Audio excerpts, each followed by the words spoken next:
Hey guys, it's Ian from Peach Dragon. It's Armsday again, and I'm gonna try something new. This is gonna be a much shorter video for it. Alright, so, Arminius D. This is the one that I said was pretty good last week, and since then, I've played with it. Gotta say, not as good as I was hoping it would be. This second roll, though, rangefinder, crowd control, and small bore, is probably as good as it gets for this gun. It's also got the thermal scope, which I like.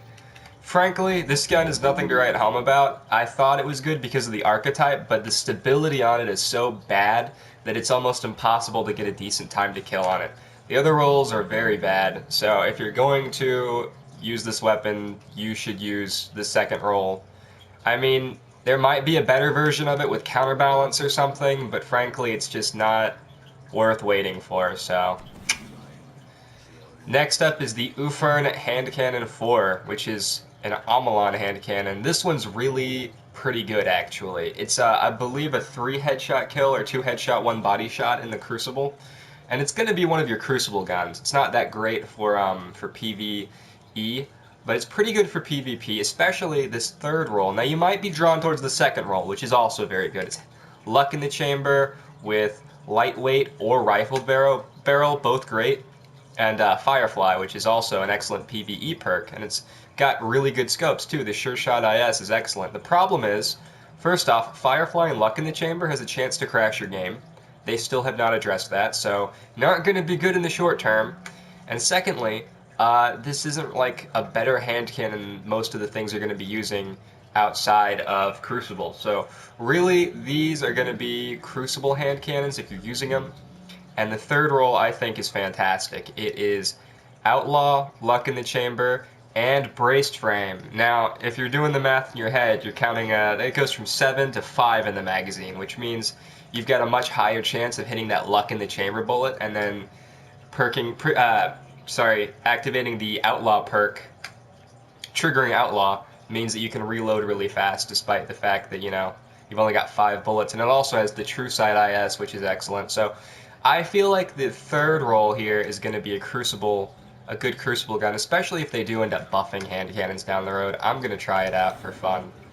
And then the Irene had a really good roll this week if you're into the Irene, and it was this one. It has the lowest zoom scope that you could possibly get, along with Outlaw, which is okay. And then it had Quick Draw, which is the best thing you can get on a sniper rifle, and Unflinching, which is the other good thing on a sniper rifle. Shoot to Loot is the alternative here, so if you wanted to swap it as a PvE sniper, then you could.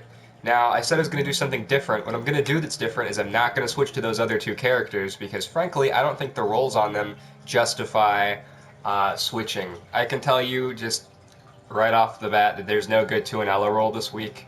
There's also no good, I think it's called the Weef H. It's the Haka sniper rifle, which isn't even that good of a sniper rifle.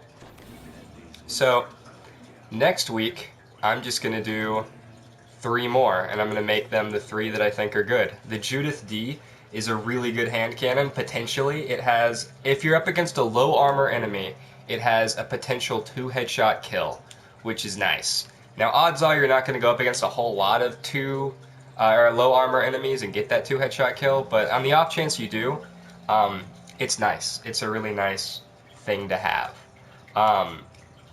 The Kumakatok Hand Cannon 4 is another Amalon hand cannon. It's another decent hand cannon. It's got a good time to kill. It's the same archetype as the Byronic Hero. If you like playing with the Byronic Hero, then this is going to feel very similar. I think that it could be a really good gun, especially with like Zen Moment or something like that. And the Herzer D, of course, we know that the Haka pulse rifles were nerfed harder than any other pulse rifle after that last patch, so avoid this one. The Strongbow D is awful. I've said it's awful before, and I stand by that. This is a bad shotgun. Some people like it with full auto for PvE, but honestly, like if you're doing PvE, you're probably going to want a sniper rifle. And then the Tamar D is a sniper rifle that I'm actually really interested in trying. It's just like the Weef D or whatever it's called, but it has higher aim assist and a higher equip speed. So it's probably going to be better than its sister. the Weef D. The Tamar D is going to be just straight up better.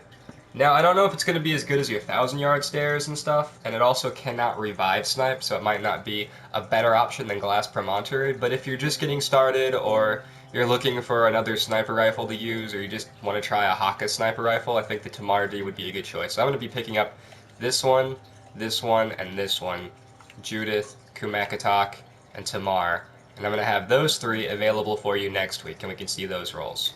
Thanks for watching. Tell me what you think of this kind of video, and I'll see you next week.